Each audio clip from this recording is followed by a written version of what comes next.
네, 안녕하세요. 서른일기입니다. 오늘 하루 모두 고생 많으셨고요. 오늘은 1억 이야기로 돌아와서 1억을 가장 빠르게 모으는 방법에 대한 이야기를 해보려고 하고요. 사실 대부분의 사람들이 평생 돈을 모아야지라는 말을 입에 달고 사는데, 하지만 월급이 들어오면 이상하게 또 통장은 금세 비어 있고요.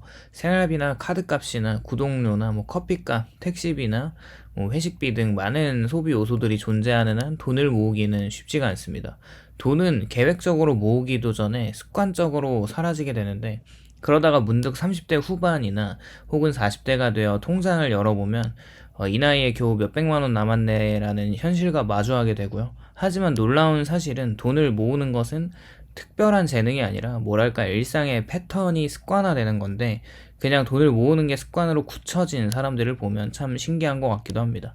즉 무언가를 더 해야 하는 것보다 무엇을 하지 않아야 하는가를 아는 것이 더 중요한데요. 1억 원을 가장 빠르게 모으는 방법은 이제 단순히 저축 팁이 아니라 삶의 구조를 바꾸는 전략으로 접근한다면 1억 모으기가 더 이상 꿈은 아니고 굉장히 빠르게 달성할 수 있습니다.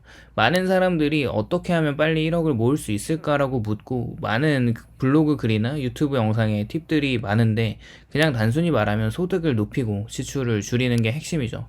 거기에서 하나 더 얹혀보자면, 돈을 모으는 핵심은 빨리보다는 뭔가 꾸준함이 중요한 것 같습니다. 돈을 빠르게 모으는 사람들의 공통점은 단기적인 집중이 아니라 시스템화된 구조를 갖고 있다는 점인데, 돈은 의지로 모이는 게 아니라 시스템으로 모인다는 거죠. 자동이체를 시스템화하는 것인데, 월급일 다음날 바로 적금이나 투자 계좌로 일정 금액이 이체되도록 설정을 하고, 남은 돈으로 생활을 하는 구조를 만들면 저축이 습관화됩니다. 일단 최소한의 소비 금액을 설정하고 그 외에 모은 돈은 모아놓습니다. 이건 어떤 천재지변이 일어나더라도 지켜야 되는 거죠. 그렇게 생활비 통장을 따로 두고 한 달 지출 한도를 설정하고, 한도가 끝나면 이번 달은 끝이라는 명확한 경계선을 설정하자는 거죠. 그리고 소비결제 구조 통제는 모든 소비를 한 카드로 집중 관리해서 총액을 파악하고, 현금과 간편결제나 신용카드를 섞어 쓰면 지출 통제 불가라는 이 세 가지 구조만 만들어도 돈이 새는 구조가 막히고 모이는 시스템이 작동합니다. 돈을 벌고 나서 남는 것을 모으는 게 아니라 먼저 빼놓고 남은 것으로 사는 것이 진짜 시작이고요. 1억 원은 막연한 목표처럼 들리지만 이를 수치로 쪼개면 의외로 실현 가능합니다. 기간별로 월저축과 연저축 금액을 생각해보면, 월에 280만 원을 모으면 1년에 3,360만 원이고, 그렇게 3년이면 1억이 모아집니다. 그리고 만약 월에 170만 원 저축을 한다면 연에 2,040만 원이 모이고 5년이면 1억이 되죠. 그리고 월 120만 원은 연간 1,440만 원으로 7년 동안 모으면 1억이 모입니다. 즉 월 170만 원씩 5년만 모으면 1억이 되는데, 문제는 얼마를 버느냐가 아니라 얼마를 남기느냐가 초점을 맞추고 지출 구조만 바꿔도 같은 소득에서 1억은 충분히 가능합니다. 일단 빠르게 1억을 모으는 구체적인 방법을 생각해보면, 소득을 늘리는 방향보다는 지출을 줄이는 구조를 먼저 생각하고 세팅하는 거죠. 사람들은 흔히 돈을 모으려면 돈을 더 벌어야지라는 생각을 하지만, 이것도 맞는 말인데 절반만 맞는 말입니다. 소득은 늘어도 소비 습관이 바뀌지 않으면 돈은 절대 안 모이고요. 왜냐하면 돈이 새는 이유는 대부분 지출의 무의식화 때문인데, 즉 본인은 아낀다고 생각을 하지만 실제로는 소비를 자동으로 하고 있습니다. 그리고 소득이 높아지면 자연스럽게 높아지는 게 또 소비이고, 새는 지출을 이제 7대 항목으로 생각해 보면, 첫 번째로 이제 식비가 있는데, 이제 커피나 이제 배달 앱이나 외식 등이 있겠죠. 그리고 월 구독료인 넷플릭스나 유튜브 프리미엄이나 멜론 등이 있고, 교통비가 있다면 이것은 고정 소비가 아니라면, 만약 택시를 타는 습관이 있다면 이것은 반드시 고쳐야 합니다. 그리고 소액 결제를 반복으로 하다 보면 게임이나 온라인 구매를 소액 결제를 해도 무시할 수가 없습니다. 또는 이 명목 소비로 회식이나 경조사비나 선물이 있는데, 이것도 생각해 봐야 할 문제이고, 패션 같은 소유형 소비는 명품이나 의류나 IT 기기 교체로 이런 통제만 하더라도 돈이 많이 절약됩니다. 그리고 습관적으로 현금을 인출하시는 분들이 있는데, ATM에서 이유 없는 5만원 인출도 모이면 꽤 큽니다. 이 7가지를 인식하고 절반만 줄여도 월에 100만 원 이상이 남게 되는데, 아낀다가 아니라 인식하는 것이 중요한 거죠. 돈을 모으는 첫 단계는 소비 패턴을 철저하게 파악하는 것으로 1개월간 모든 소비를 기록하고 항목별로 필수와 선택과 사치로 나눕니다. 선택과 사치를 합친 금액이 바로 절약 가능한 금액이 되겠고요. 놀랍게도 대부분의 사람은 자신의 월 지출의 30에서 한 40%를 의식하지 못한 소비로 쓰고 있는데 그 금액을 통제하는 순간 저축 속도는 폭발적으로 빨라집니다. 일단은 1억을 모으기 위해서 그 목표 금액에 도달하기 위해서 반드시 하면 안 되는 것이 있는데 그것은 바로 차량 구매와 해외여행입니다.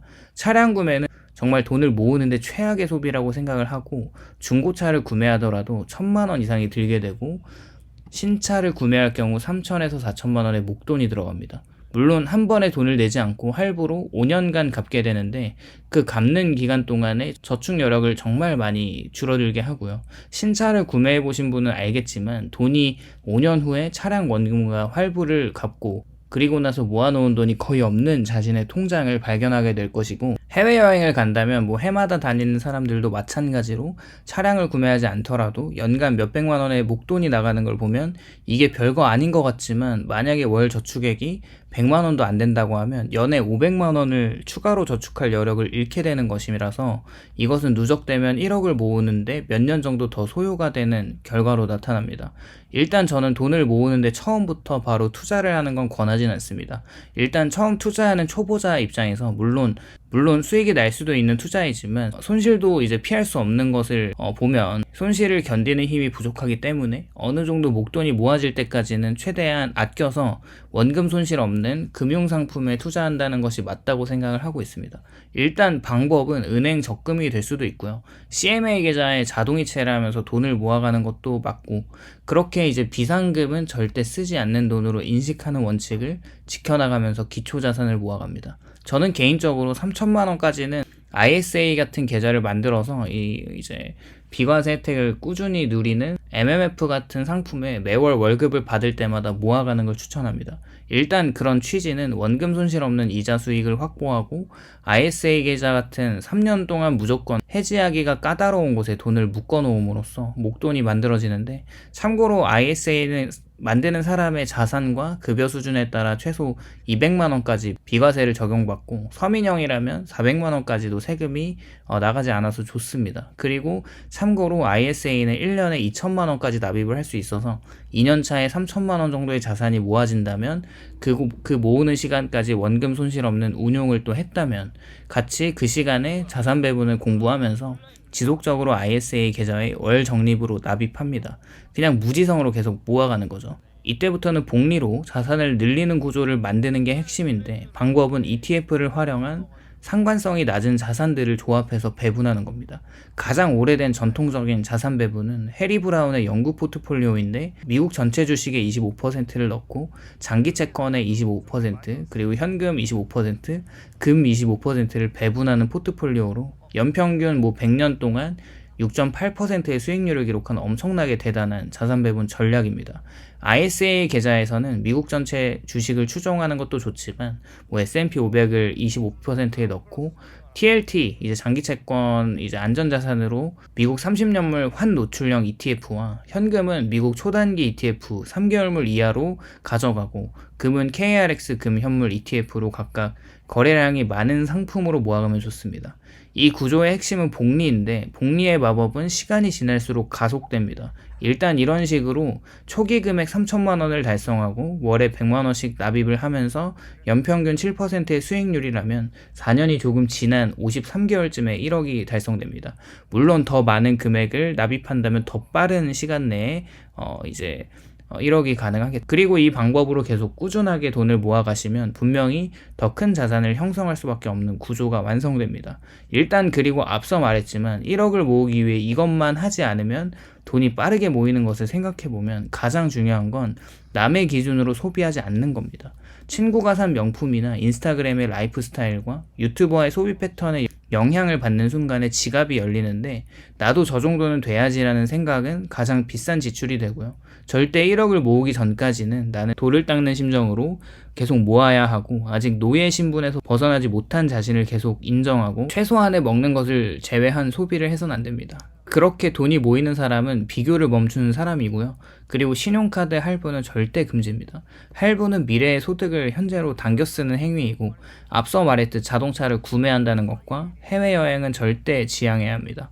시간이 지나면서 시간을 계산하면 몇 년을 더 쓸데없는 지출에 쏟는 그 시간이 늘어나게 되는 최악의 선택이 되는 것을 계속 기억하고, 뚜벅이 인생과 여행을 가고 싶다면 뒷산에 커피 한 잔 들고 산책하거나 공원에 산책하면서 여행 왔다고 생각하면 됩니다.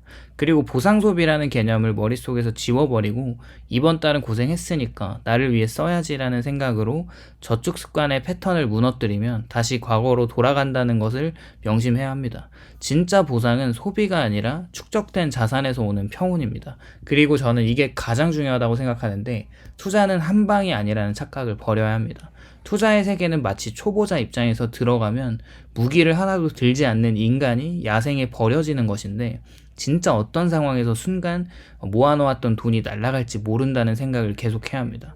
그래서 저도 3년 정도는 원금 손실이 없는 투자 기간을 두지 않는 시간을 가지라는 것이고, 많은 사람들이 빨리 1억을 모아야지라는 생각을 하면서 코인이나 레버리지 ETF나 단타 주식 등에 뛰어드는데, 그때는 투자로 1억을 번 사람보다 투자로 1억을 날린 사람이 훨씬 많다는 것을 계속 견지해야 합니다. 가장 돈을 빨리 버는 방법은 절대 돈을 잃지 않는 것이고, 결론적으로 1억을 모았다면 드디어 자유의 시작점에 선 것인데, 이제 삶의 불안을 통제할 수 있는 최소 단위의 자유의 열쇠를 얻은 것이 1억 모으기 달성입니다. 그때부터는 선택의 폭이 많아지는데, 생각보다 회사에 휘둘리지 않는 자신을 발견하고 있고, 위험을 감당할 마음의 여유가 생기고 삶의 방향을 스스로 결정할 수 있습니다. 다들 자본주의의 노예에 신분해서 탈출하는 그날까지 화이팅 하시기를 바랍니다. 오늘도 영상 시청해주셔서 감사드리고, 공감이 되셨다면 좋아요와 구독을 부탁드립니다. 감사합니다.